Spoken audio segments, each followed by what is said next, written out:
I was talking to a friend of mine the other day, and I was explaining to him that uh, communism and America's paranoia about communism is what led to the stagnation of not only Africa, but a large portion of the third world.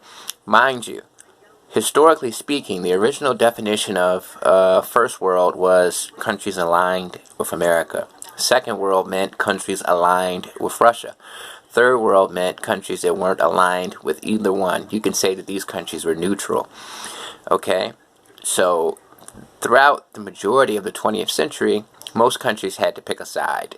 America and Russia were not at war physically, but they were engaged in a Cold War, which meant that they were in a war over influence and a strategic war.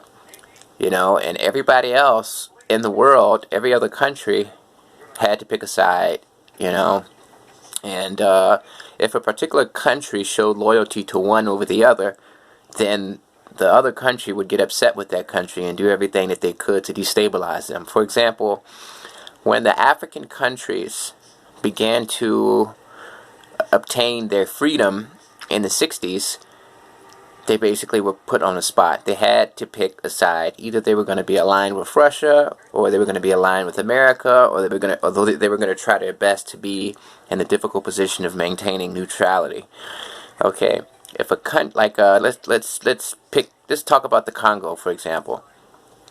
Okay, in the Congo, the person who ultimately became their leader was a dictator. He was very corrupt. The majority of the country's wealth went to him. So basically, the Congo as a country only existed to enrich this one individual and his family. But America was okay with that. America allowed this dictatorship to thrive and continue for decades and decades simply because he was a friend of America. So basically the point is, America was willing to put up with dictatorships. America was willing to put up with terrorists. America was willing to put up with some of the worst people on earth as long as they didn't have any loyalty to Russia. For example, the country known as Chad in Africa had a very brutal dictator in the early 80s, and he embarked on a campaign of ethnic cleansing. He basically tried his best to annihilate the ethnicities in this country that he didn't like. But he was friends with America, so we looked the other way when we received information about this. This particular president was put on trial for war crimes. I think he's the first ever living president to be convicted of war crimes by an international court. He was accused of killing over 40,000 people, and America was very well aware of what was going on at the time, but America didn't care simply because he didn't like Libya. And America was very concerned about Gaddafi at this particular time. We didn't like him. We were afraid of him because of the things that he was doing. And basically we were willing to be friends with a tyrant that was killing his own people. We was giving him financial support, military support, because the most important thing to us was neutralizing Gaddafi. And I think it's becoming more clear now. A lot of people look back on the Cold War and they talk about the various effects that it had, but it had a very massive effect on a lot of countries in Africa and a lot of countries in the quote-unquote third world. And these dictators were smart back then. They knew that if they took sides with America, they could pretty much do what they want. They knew that they were going to be allowed to be corrupt, they were going to be allowed to be tyrants, and America was going to give them financial support.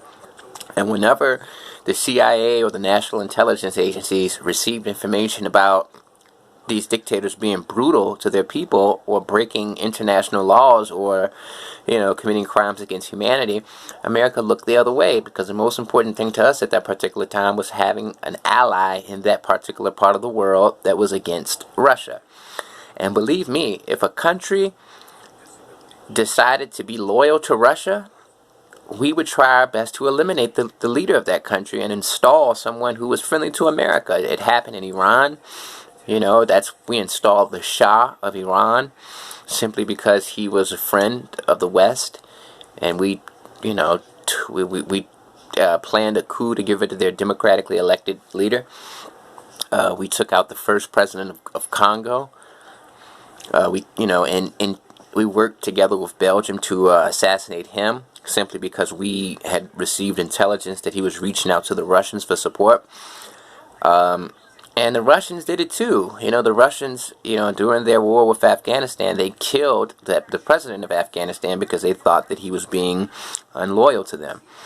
So the Cold War has cost a lot for a lot of these developing countries in the world. A lot of these developing countries never got a chance to become economically prosperous because they were led by brutal dictators. And the reason why these dictators were able to last so long was because they were either friends with Russia or friends with America. And all we wanted was their support against our rival. And we would allow them to do whatever they wanted to do.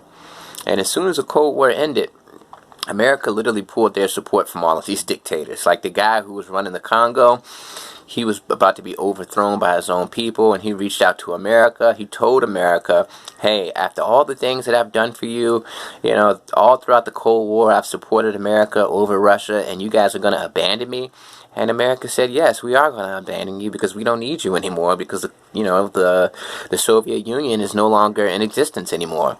So, it just makes you wonder, how would these developing countries be had the Cold War hadn't shaped their future, essentially? Peace. And I encourage you to do some research on the Congo.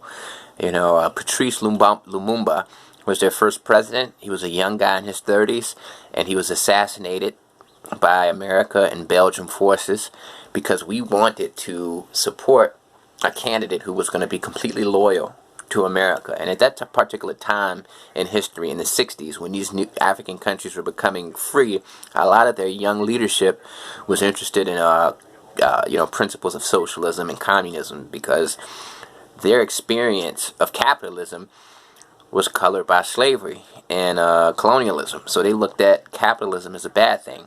So they were very interested in, these principles of socialism. And a lot of times, America and other Western countries would assassinate these leaders simply because they thought they were reaching out to Russia. A lot of times, there was bad intelligence, or a lot of times these leaders were just playing a game. They would reach out to Russia just to make America mad so that America would come offer their help. But they would actually get murdered because America would be thinking, hey, these people are, soliciting help from the Russians. We got to get rid of them. So yeah, do some research into how the Congo actually became an independent nation, and do some research on their first leader, Patrice Lumumba. Peace.